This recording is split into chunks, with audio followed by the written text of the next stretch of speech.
All right, good deal. Let's talk. This next topic or section is going to be about renting out properties here. We're going to cover a couple of different things here. So this is going to be uh, this is a practical training here to screen tenants, property care, and just basically sound rental finances in general. Yeah, I mean, with the tip of the week, we're just going to go through kind of the basics with it, make sure that you guys understand. It's important that we understand some of the basics with this so that we don't make any mistakes. Before as we get into the criteria, it's important to make sure that the person is qualified. We're looking for tenants that are going to be good tenants. So usually we're going to want to make sure that they make, at least 2.5 to 3 times their rent. So if the rent is $2,000 a month, they need to probably make nearly $6,000 to be able to make sure that they can afford the rent. We also want to have some type of credit minimum.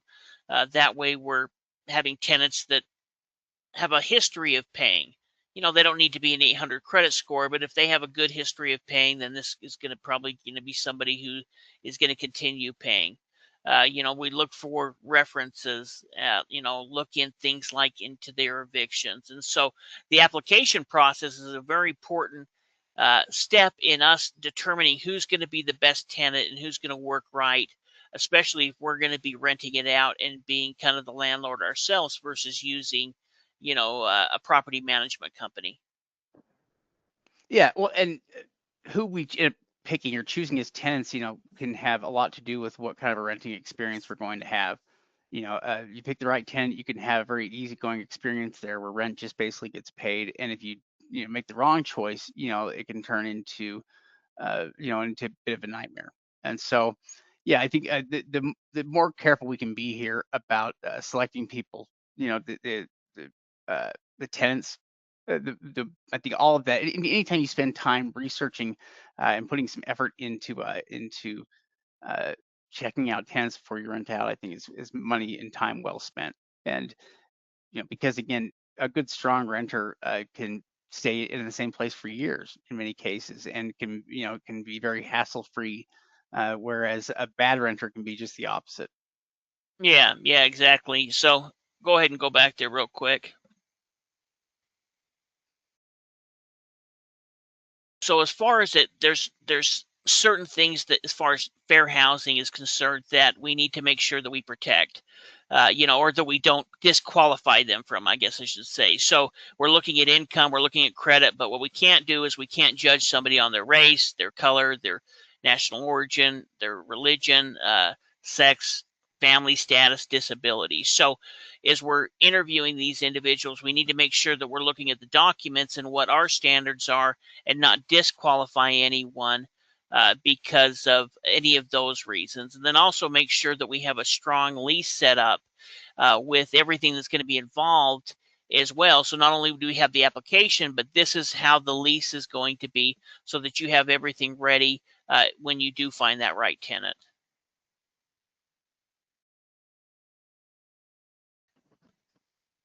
I mean, I think this basically kind of covers what Steve just talked about here in terms of uh, things that I guess fair housing practice here, and not excluding certain groups. I think you pretty much already covered it here. So you can't ask about things related to race, marital status, disability, gender, or source of income.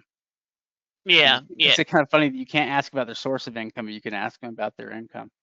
yeah. You can ask about their income and and really looking for past references, calling and speaking with, past landlords. That's going to give you a good clue. If they've had good history of it, then they should probably be a good tenant. As far as the property itself, we need to make sure that everything's up to date. We don't want to, get any complaints or have any problems. So if we are renting, we want to make sure that the heat, the water, electricity, everything is working properly and up to code, so that we don't get in any type of trouble that way. Well, and if we are working through a property management company, then it's going to be important that we're doing our research on a property management company so we can make sure that we're getting a company that does a good job with this kind of stuff. Because uh, again, if they're the ones that are going to handle it here, then hopefully, they can keep your property in decent shape. But we wouldn't want to have a property management company that basically was ignoring these issues but collecting money every month, on it. And so, we would want to make sure we're picking the right property management company. We're doing some check into how they're rated, other customers that maybe use their service, and some of the things that they do and provide for us, just to help protect your property if you're using it. If you're renting the property out yourself, then it's a little bit easier to keep an eye on it and to be able to service things or do things that the property needs. But if you're not, if this is an out-of-state property for you and you need a property management company to do it, then it's going to be more important in who you pick as a property management company to make sure that they handle this stuff and do it well. Yeah, yeah, definitely. We also want to make sure that we upkeep the property. Looking at protecting our assets. So, checking any things like the roof, making sure that the heating and air conditioning is updated at least once a year. We want to put aside between 1 to 2% of the property's value each year to improve and upkeep the property. It's going to be worth it to put back some of that rental income into the property to keep it in good shape and not have any kind of damage that can be done over a long period of time. So, it's better to make sure that the heating and air conditioning gets fixed every single year, checked up, than when there's a serious problem and now it's going to cost you a lot more money than just sending out and making sure that it's serviced correctly. Yeah, and I think general regular maintenance there can prevent expensive repairs. At least in a lot of cases. Some things can't be avoided, but in many cases, regular maintenance will help prevent it. Now, roughly 8.5% of rent payments arrive late nationwide, and so basically, a clear policy and the right tools can help cut the delinquency here by 30 to 50%. For yeah, things like having a delinquent policy there that's in place that they understand is one of those things that can help avoid it. But yeah, that's almost 10% of monthly rent payments. Again, one of those things that comes back to the tenants that you're renting to, and being selective about that, can save you a lot of time here and hassle, with things like late rent payments. But yeah, the better you can spell this stuff out, the due dates, the grace period, what the fees are, the better off you're going to be.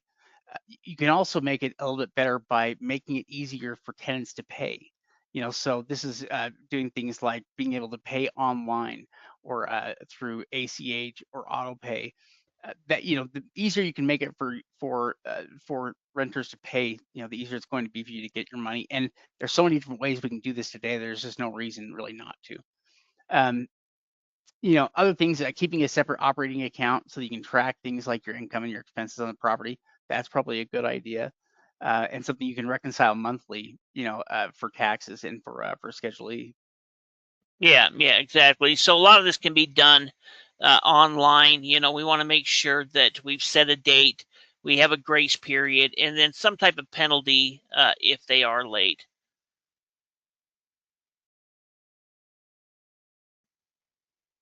So kind And of the, oh, go oh, go ahead. ahead. No, I was just going to say, kind of the key takeaways is that we want to document everything.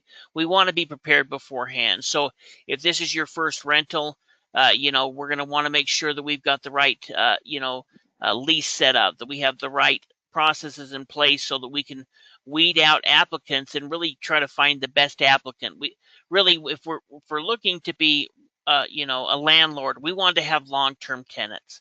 That's going to make your job easier and it's going to save you a lot of money in the long run. So if you have somebody that may live there for, 2 or 3 years versus 1 year, they may be the renter to go with.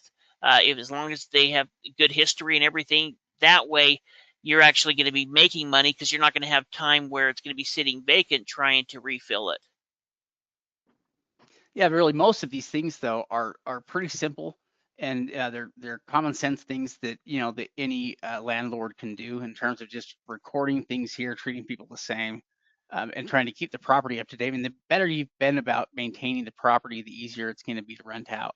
If you basically have a property that hasn't had any maintenance for 25 years, and then you suddenly start renting it out, it's going to have all kinds of issues that are going to come up in that first year or two of rental because again, been deferring maintenance on it here for a long time, and eventually all those things are going to come due. And so, yeah, the more on top of it you can be with regular maintenance here on the property and getting things done, the easier it's going to make things long term for you. But everything else we can pretty well automate here, for things like collecting payments, uh, yeah, even property management itself. There's a lot of options for that today as well. For those of you, if you live outside the area, or if it's just something you don't want to spend the time to do, property management companies can be a good option, especially for investors. They're not paying full market for properties. Property management can be a great idea. It's harder for people that they're paying full market price to be able to afford, something like a property management company, and not lose money on the property every month. But that's fortunately not generally a problem for us because we can usually get properties at pretty good prices. So that's always an option.